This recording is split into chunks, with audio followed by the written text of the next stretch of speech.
আসসালামু আলাইকুম বন্ধুরা, কেমন আছেন সবাই? আশা করি সবাই ভালো আছেন। আজকে ছোট্ট একটা ভিডিও নিয়ে এসেছি। আমি নর্মালি বাসার মধ্যে আদা, জিরা, তারপর হচ্ছে গিয়ে রসুন এগুলো সব পেস্ট করে ফেলি। আর আপনারা অধিকাংশরাই জানেন কীভাবে হচ্ছে গিয়ে জিরা করতে হয়। এটা ভেজে ঠান্ডা করে তারপর হচ্ছে গিয়ে ব্লেন্ড করা লাগে। দেন একদম পাউডারি একটা লুক চলে আসে। এই যে দেখতেই পাচ্ছেন এরকম। বাট আমি আজকে আপনাদেরকে একটা নতুন জিনিস দেখাবো।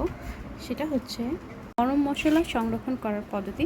আসলে প্রতিনিয়ত গরম মশলা বাটা পসিবল না, আর হচ্ছে রেগুলার এগুলো ব্লেন্ড করাও পসিবল না। সো এই জন্য কী করতে হবে আপনাদের, এলাচি, দারচিনি, তারপর হচ্ছে এলাচ, তেজপাতা, এখানে আরেকটু আছে হচ্ছে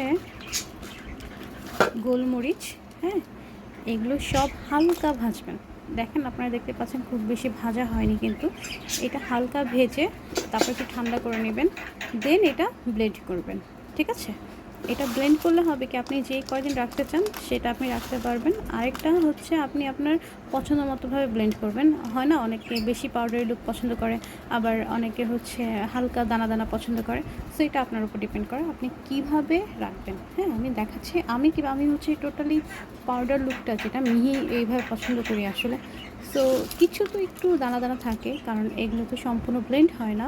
তেজপাতাটা যেমন সম্পূর্ণ ব্লেন্ড হয় না, এগুলো কিছু দানা দানা থাকে।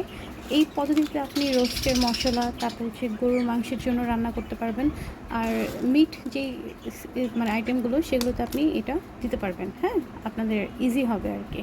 তো হচ্ছে এখন ব্লেন্ডারে নিয়ে নিলাম সব কিছু।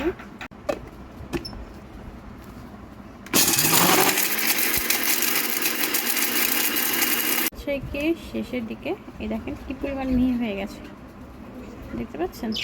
সো আপনারা এভাবে সংরক্ষণ করতে পারবেন। এটার সঙ্গে আরও কিছু মশলা মিক্সড করে আপনারা বিভিন্ন রকম তরকারিতে দিতে পারেন, সেটা খেতে অনেক ভালো লাগে। হোপসো আপনাদের এটা ভালো লাগবে পদ্ধতিটা। যদি ভালো লাগে থাকে আমার পেজটি অবশ্যই ফলো করবেন। ভালো থাকবেন সবাই। আসসালামু আলাইকুম।